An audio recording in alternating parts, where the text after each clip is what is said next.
오늘 누가복음 22장 1절의 말씀을 중심으로 무엇을 궁리하며 누구를 두려워하십니까? 여러분은 평소에 무엇을 늘 연구하십니까? 무엇을 생각하면서 하십니까? 여러분들이 가장 두려워하는 것은 무엇 또는 누구입니까? 오늘 성경 6월절이라 하는 무교절이 가까웠을 때의 이야기를 기록하고 있습니다. 예수님은 이 땅에 33년 사셨는데 33년 사는 동안에 마지막 6월절을 눈앞에 두고 6월절이 가까이 오셨을 때, 사실 마태복음과 마가복음에는 6월절 이틀 전입니다. 이틀 후에 6월절을 지키는 그때에 대제사장들과 서기관들이 예수님을 무슨 방책으로 죽일꼬 궁리하였습니다. 이는 저희가 그들이 백성을 두려워함이라, 백성을 두려워하고 있다고 말합니다. 6월절이 언제이죠? 성경적인 유대의 원력으로 말하면 니산월 정월, 니산월을 정월이라고 합니다. 1월이 니산월인데 1월 14일 저녁, 그날이 6월절을 지키는 절기입니다. 무교절이라는 절기는 6월절을 지킨 그 다음 날부터 시작해서 일주일 7일간을 업설무 누류교자, 누룩이 없는 떡을 먹는 절기 무교절이라 그렇게 표현합니다. 성경에는 대체로 6월절 무교절, 무교절 6월절을 거의 같은 절기로 그렇게 늘 설명하고 있습니다. 우리 한글 사전이나 한국에서 나오는 위키백과 같은 데 보면 니산월 찾으면 또는 6월절 찾으면 양력으로 4월 이렇게 써는 데가 많이 있는데 사실은 꼭 4월 아니고 3월 달도 있습니다. 여러분, 올해 부활주일이 언제이죠? 3월 31일입니다. 부활주일은 예수님께서 부활하신 날을 기념하는 날인데, 부활주일 전 마지막 6월절을 잡수시고 그 다음 금요일 아침, 사실은 우리말로 그렇지만 똑같은 날입니다. 6월절은 목요일 밤이에요. 우리는 하루의 기준이 밤 자정 0시가 되면 날짜가 바뀝니다. 또 보통 이야기할 때는 아침이 밝으면 새날이 왔다고 합니다. 근데 유태인들은 기준이 언제예요? 해가 넘어가면 새로운 날이 오는 겁니다. 목요일 해가 넘어갔을 때 6월절을 잡수셨다. 그날은 이미 금요일이고 안식 전날이고, 예수님의 부활은 안식 후 첫날, 안식 후, 안식일이 토요일 저녁까지입니다.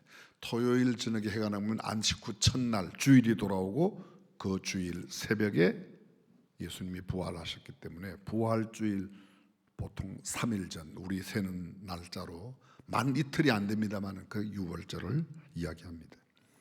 근데 그 6월절이라 하는 무교절이 왔을 때 대제사장들, 예수님께서 마지막 지키는 그 6월절을 가까이 눈앞에 두고 있을 때 대제사장들, 서기관들, 요사이 말로 말하면 대제사장이 누구죠? 괜찮아요. 근데 목사가 보통 목사가 아닙니다. 제사장 그러면 목사들이고, 대제사장 그러면요 그 해의 제사의 직무를 책임 맡은, 굳이 좀 표현해 본다면 무슨 총회장, 뭐 연합회장, 뭐 이런 아주 굉장히 높은 지위를 나타내는 그런 대제사장들, 서기관들, 요사의 말로 옮기면 신학대학 교수를 말합니다. 율법을 전문 연구한 그런 분들이에요. 근데 그분들이 6월절이 다가오는데 6월절과 상관없이 예수님을 어떻게 하면 죽일까? 예수님을 죽일 그 방책을 궁리하고 연구합니다. 왜요? 사람들을 두려워하기 때문에. 여기 전혀 어울리지 않습니다. 대제사장들과 서기관들이 예수를 무슨 방책으로 죽일고 연구하니 이는 저희가 백성을 두려워함이라. 그 다음 3절, 오늘 우리가 읽지는 않았지만 12 중에 하나인 가롯이노라, 가롯 사람, 가롯 유다, 그렇게 표현하는데 가롯 지방 출신이에요. 쉽게 말하면 뭐 수원 무슨 출신, 안동 출신, 뭐 저 광주 출신, 이런 식으로 가롯 출신의 유다라 하는 사람, 그에게 사단이 들어가니 이에 유다가 대제사장들과 군관들에게 가서 예수를 넘겨줄 방책을 의논하며. 여러분, 유다가 누구예요? 예수님이 12제자 가운데 하나예요. 가장 신임을 얻어서 돈꾀를 맡았던, 재정을 책임지고 있는 사람이 이 유다입니다. 근데 그가 대제사장들과 군관들을 찾아가서 예수를 어떻게 넘겨줄 방책을 의논했습니다. 저희가 기뻐하여 돈을 주기로 언약하는지라. 유다가 허락하고 돈을 준다고 그러니까 그들은 기뻐하면서 돈을 주고 그 돈 받는 걸 기뻐하고 오히려 예수님을 무리가 없을 때에 넘겨줄 기회를 찾더라. 유월절, 무교절은 유대의 절기 가운데 가장 귀한 절기입니다. 이집트에 400년 동안 종살이하고 있는 이스라엘 백성들을 하나님께서 모세를 보내어 그들을 구출해낼 때 마지막 10번째 재앙, 장자를 멸하는 재앙 가운데 어린 양을 잡아 그 피를 문과 문, 임방과 문, 설주에 발랐을 때 죽음에, 하나님이 보내신 죽음의 신이 볼 때에 넘어간다. pass over, 넘어서 지나간다. 넘을 유, 넘을 월, 절기 절자, 넘어가는 절기, 그게 패스 오버 유월절입니다.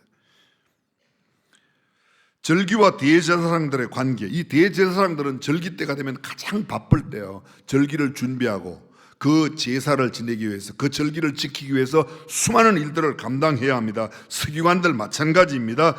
유다가 예수님에게 그렇게 인정받아 신임을 얻었지만 그가 예수님을 넘겨주는 일에 앞장선 모습을 오늘 우리는 성경을 통해서 보게 됩니다.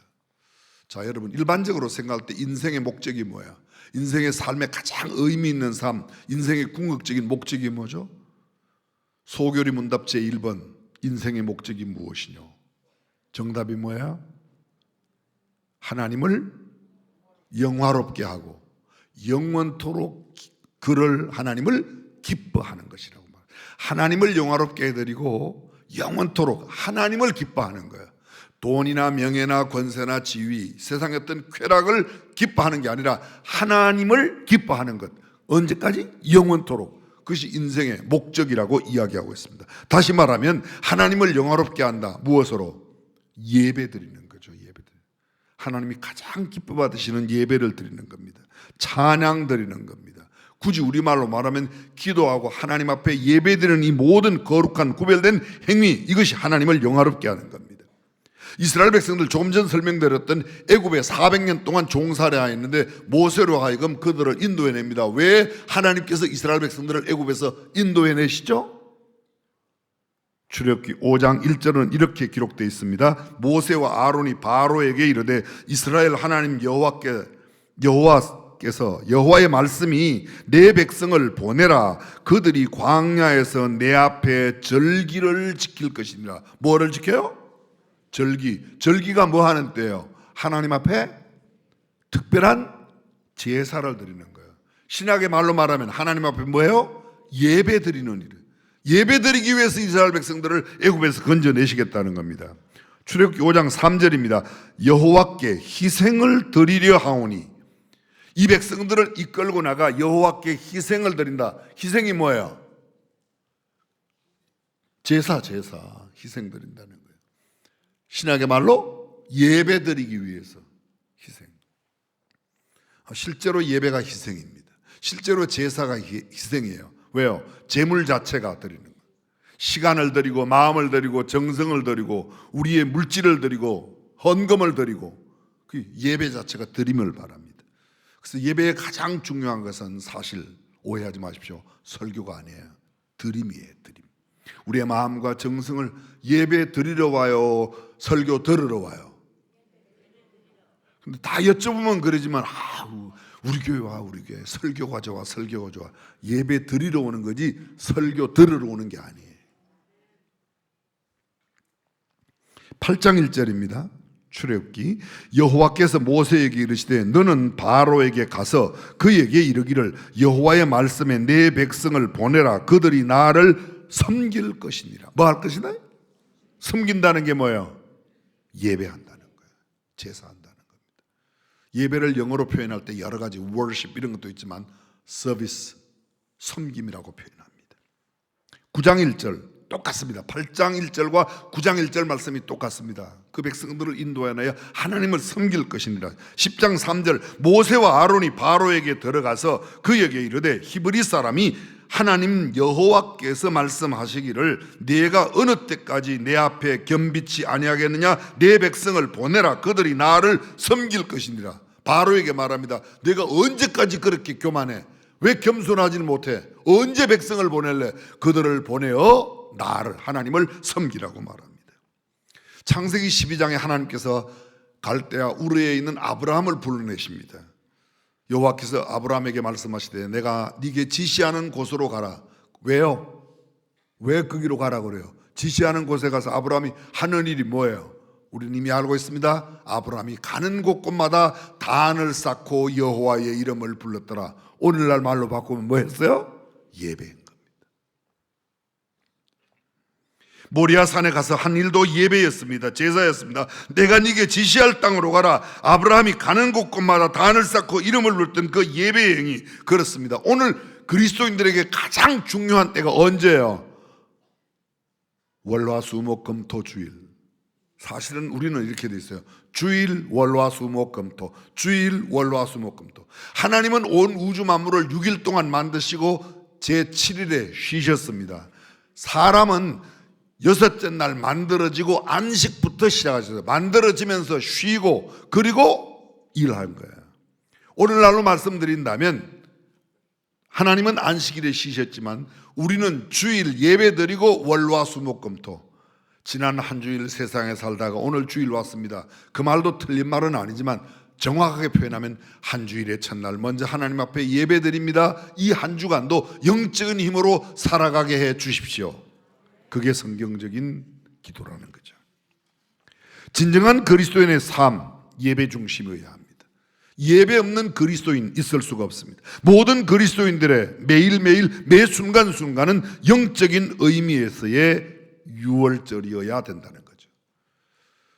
여러분 기억하실 겁니다. 로마서 12장 1절 그러므로 내 사랑하는 형제들아 내가 하나님의 모든 자비하심으로 너희를 구원하노니 너희는 하나님의 기뻐하시고 선하시고 온전하신 뜻이 무엇인지 분별하라. 이는 너희의 드릴 영적 예배니라.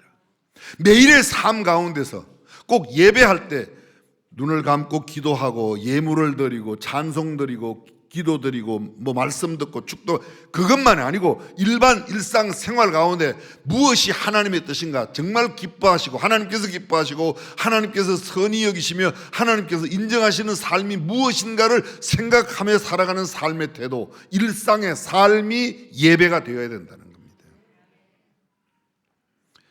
얼마 전이었습니다. 아침에 일어나서 하나님 말씀 큐티 소위 경건의 시간을 갖는데요. 그날 오늘 본문 누가복음 22장을 읽게 되었습니다. 제가요. 근데 그날따라 이 말씀이 굉장히 제게 큰 충격으로 와닿았습니다. 그건 뭔가 하면 대제사장 서기관들이 유월절이 다가오는데 유월절 준비에는 전혀 관심이 없고 어떻게 하면 예수를 죽일까를 궁리한다는 거예요. 이거 충격적인 거 아니에요? 그죠?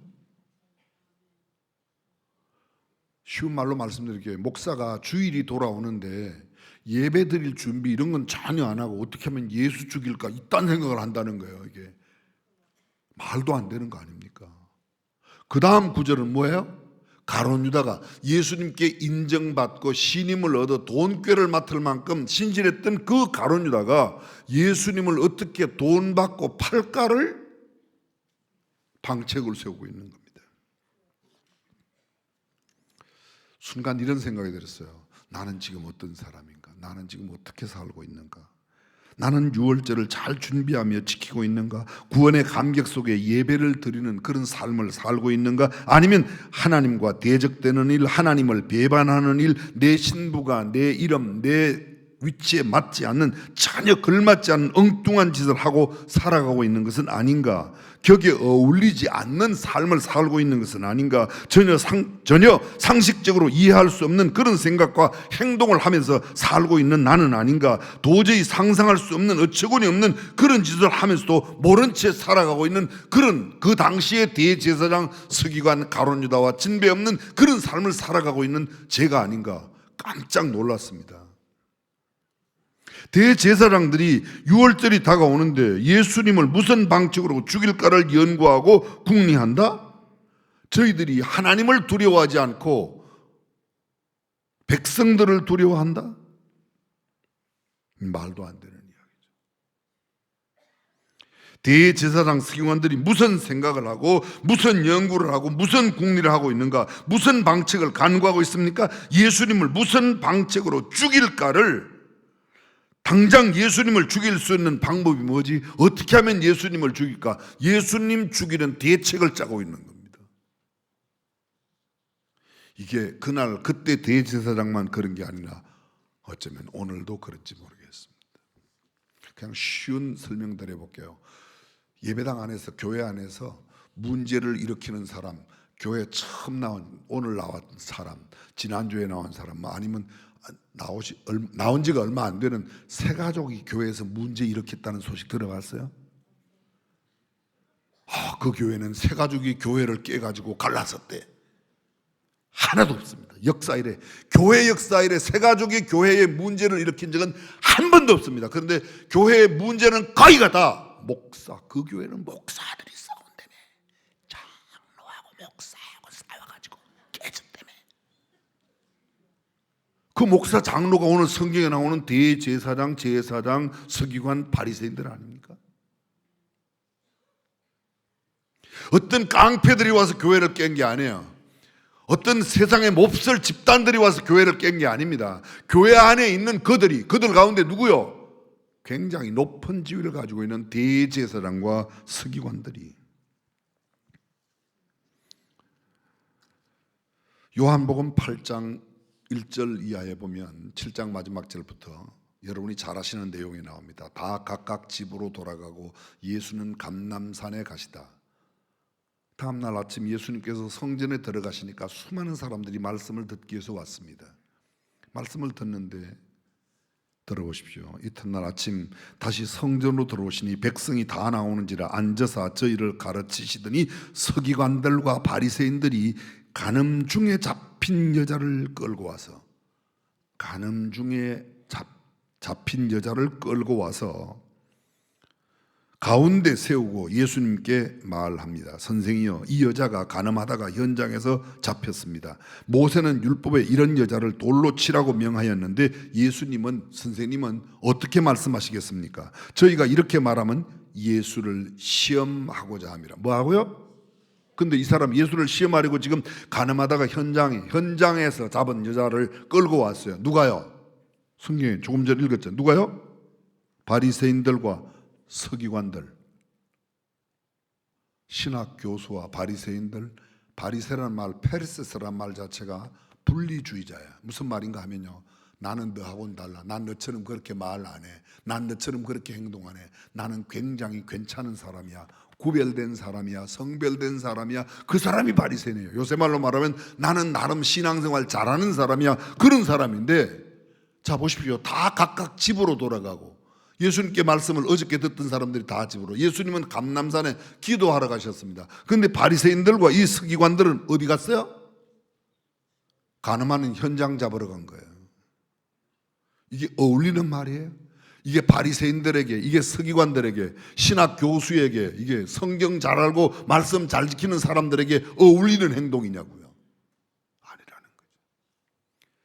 그냥 그대로 적용해 보겠습니다. 이게 진짜 목사가 해야 할 말인가? 이게 목사가 이렇게 살아야 되는가? 장로, 권사, 집사, 성도들이 정말 이렇게 사는 게 합당한가? 내가 오늘 시장에서 살고 있는 삶, 내가 캠퍼스에서 살고 있는 사람, 내 직장에서 살고 있는 삶이 내 신분, 내 이름에 걸맞는 삶인가? 그렇게 전혀 맞지 않는다는 걸 우리는 지금 이미 알고 있습니다. 대제사장들에게, 서기관들에게, 바리새인들에게 전혀 어울리지 않습니다. 예수님께 신임받던 제자가 해야 할 행동이 아니라는 거예요. 저희가 이렇게 말하면 예수를 시험함이라. 예수께서 몸을 굽혀 손가락으로 땅에 쓰시니 저희가 묻기를 마지 아니하는지라. 이에 일어나 가라사대 너희 중에 죄 없는 자가 먼저 돌로 치라. 다시 몸을 굽혀서 손가락으로 쓰시니 어른으로부터 젊은이까지 모두가 다 떠나가고 여자와 예수 외에는 아무도 없더라.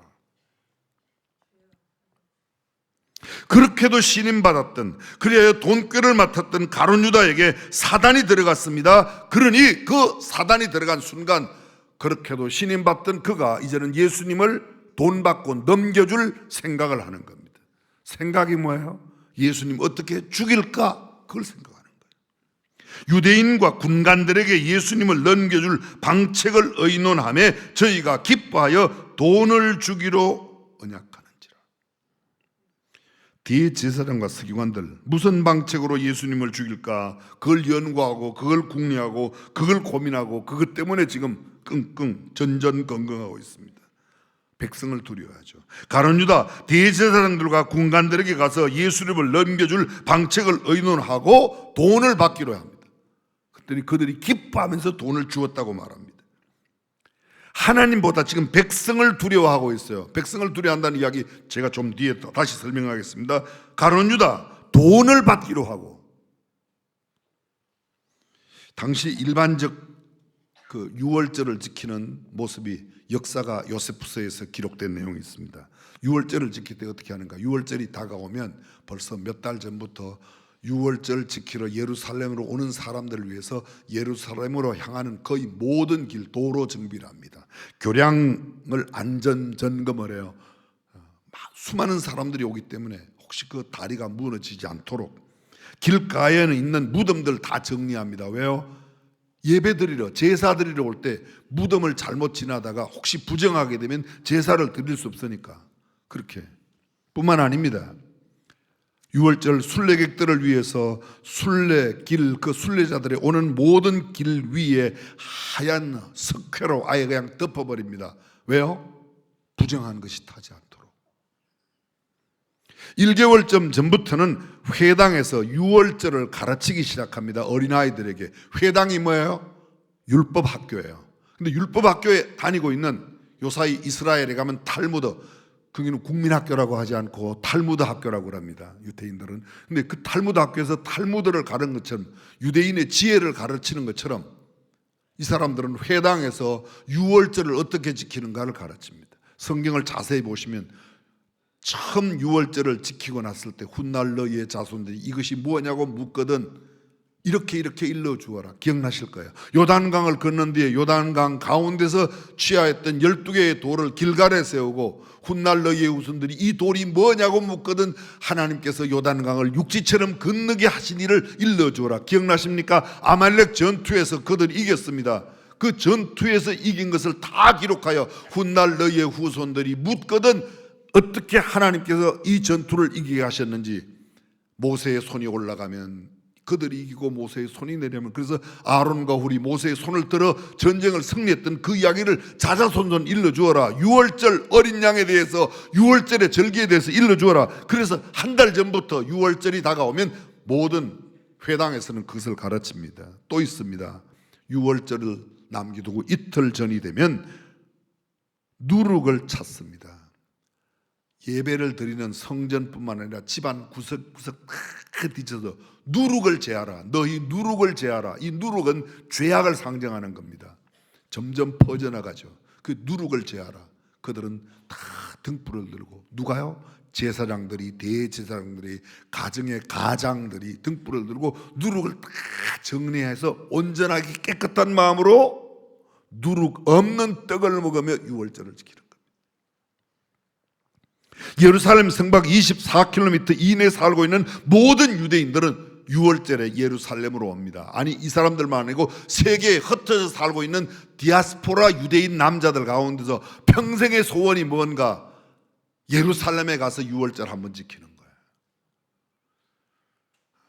오해 없이 들어주십시오. 여러분, 캐톨릭에서는 25년마다 한 번씩 홀리도어 문을 열어요. 이태리 로마에 가면 세계에서 제일 큰 캐톨릭 예배당이 4개가 있습니다. 여러분이 잘 아시는 성 베드로 예배당, 성 요한, 침례 요한과 사도 요한을 기념해서 만든 요한 성당이 있습니다. 예배당이 있습니다. 최초의 교황청이 있던 라테란 궁전 바로 옆에 콘스탄틴 대제의 어머니 헬레나 여사가 예루살렘 방문했다가 예수님께서 가야바의 법정에 고난받을 때 걸어갔던 그 계단의 돌멩이를 로마에 옮겨서 라테란 그 앞에다가 계단 성당을 만들었는데, 그 계단 성당은 아니지만 바로 그 옆에 요한을 기념하는 성당, 이게 가장 큰 성당. 세 번째, 바울을 기념한 바울 대성전이 있습니다. 네 번째, 마리아를 기념하는 대성전. 이 4개의 성전에는 딱 들어가면 문이, 가운데 문이 있고 양쪽 옆에 이렇게 문이 있습니다. 성 베드로 성당에는 문이 있고 가의 문이 있고 가의 문 다음에 또 5, 그 문이 총 5개인데 가운데 문은 열질 않습니다. 맨 오른쪽에, 모든 성전의 맨 오른쪽에 있는 문을 홀리 도어라고 그래서 25년 만에 한 번씩 열어요. 한 번씩. 2000년에 열었습니다. 그러면 그 다음에는 언제 열죠? 내년에 여는 겁니다.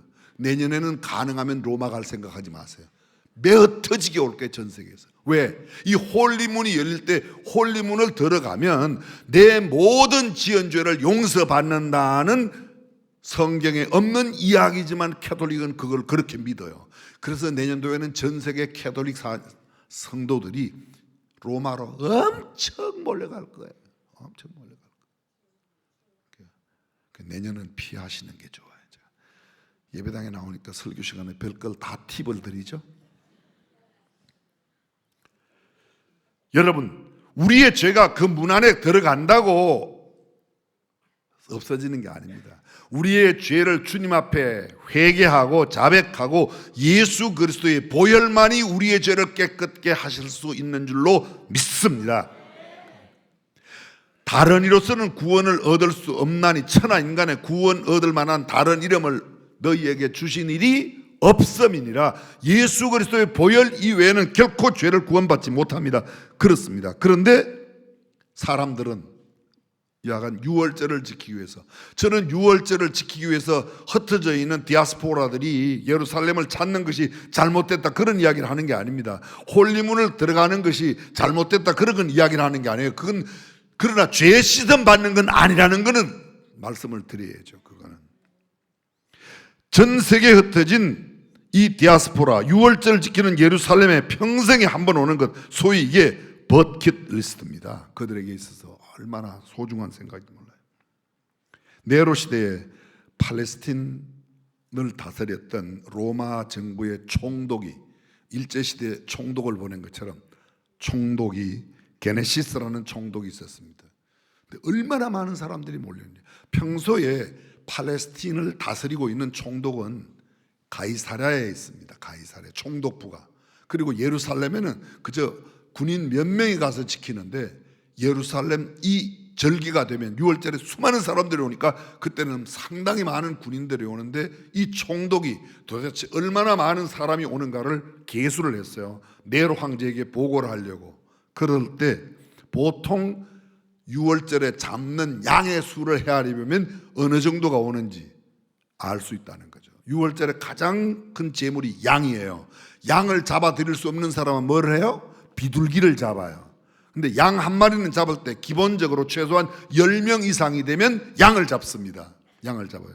근데 그 양 마리수가 몇 마리인가 하면 25만 6,500마리예요. 그러면 10명만 따져도 256만 5천 명, 약 250, 60만 이상이 모였고, 비둘기 드리는 사람, 가난한 사람도 있다고 따진다고 하면 굉장히 거의 한 300만. 예루살렘 가보신 분은 알지만 예루살렘이 조그마한 도시입니다. 근데 그곳에 그렇게 많은 사람들이 몰려오는 거예요. 뭐 때문에? 6월절 절기 지키려고. 근데 그렇게 많은 사람이 오니까 사람들이 왔을 때 예수님 마지막 그 6월절 잡수시고 6월절 지키시고 십자가에 달렸단 말이죠. 동시에 예수님의 죽음의 사건이 전 세계에 나가는 건 두말할 것도 없고, 뿐만 아니라 가장 비극적인 예수 그리스도의 죽음의 사건이 바로 이 6월절에 누구에 의해서? 대제사장, 서기관, 가룟 유다. 이 사람들이 오늘날로 말하면 교회 내의 핵심 인물들, 주요한 인물들에 의해서 예수님이 그렇게 죽임을 당했습니다. 성경에 나타난 성령의 역사는 유명한 사람들에 의해서 된 경우가 거의 없습니다. 마귀가 들어가면 그 누구라도, 가룟 유다도, 죄송합니다, 목사들도 다 마찬가지입니다. 유다에게 마귀가 들어가니까 유다가 형편없는 사람이 되었습니다. 유다가 마음문을 열지 않았다면, 사실 들어가지 않았을 때 우리의 마음을 지키는 것이 얼마나 중요한가. 무릇 지킬 만한 것은 뭐예요? 우리의 마음을 지키라. 성경은 이렇게 말하고 있습니다. 돈이 앞에 나타나면, 돈에 눈이 멀어지면 아무데나 마음문을 열어요. 가룟 유다가 보여주고 있는 겁니다. 오해는 없이 들어주십시오. 저는 어떤 분, 제가 알고 있는 분, 이분이 꽤 가지고 있는 돈이 많아요. 연세도 꽤 드셨어요. 근데 제가 아무리 봐도 그분이 지금 쓰시는 형태로 써가지고는 가지고 계신 것을 절반도 절대로 못 쓰고 가실 것 같은데 왜 그렇게 돈을 더 많이 가지려고 애를 쓰는지 몰라요. 굉장히 두려운 마음이 생겨요.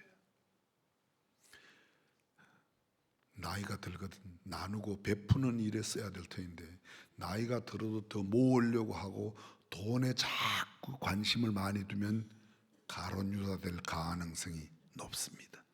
가룟 유다라 그랬어요? 될 가능성이 높다 그랬어요? 될 가능성이 높아요. 여러분 보십시오. 하나님의 구원 계획의 성취는 예수 그리스도의 대속적인 죽음으로 이루어졌는데, 이 예수 그리스도의 대속적인 죽음은 하나님의 뜻 가운데 이루어졌지만, 거기에 예수 그리스도를 십자가에 못 박는 일에 쓰임받았다고 귀한 건 아니죠.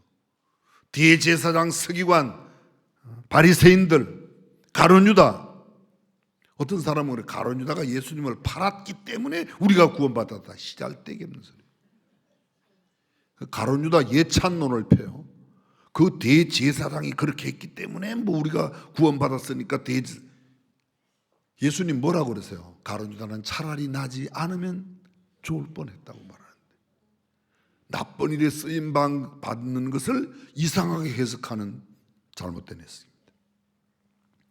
교회 내에 신임 받는 자들이 악용당할 수 있다는 사실을 보여줍니다. 유다 민족의 지도자, 종교 지도자, 신임 받던 유대의 군관들, 로마의 군관들, 대제사장, 서기관, 특권의 자리에 있었습니다. 굉장히 아주 유명한 사람들이었습니다. 요새 말로 굳이 말한다면 뭐 총회장급, 여러 굉장히 아주 유명한 목사들이에요.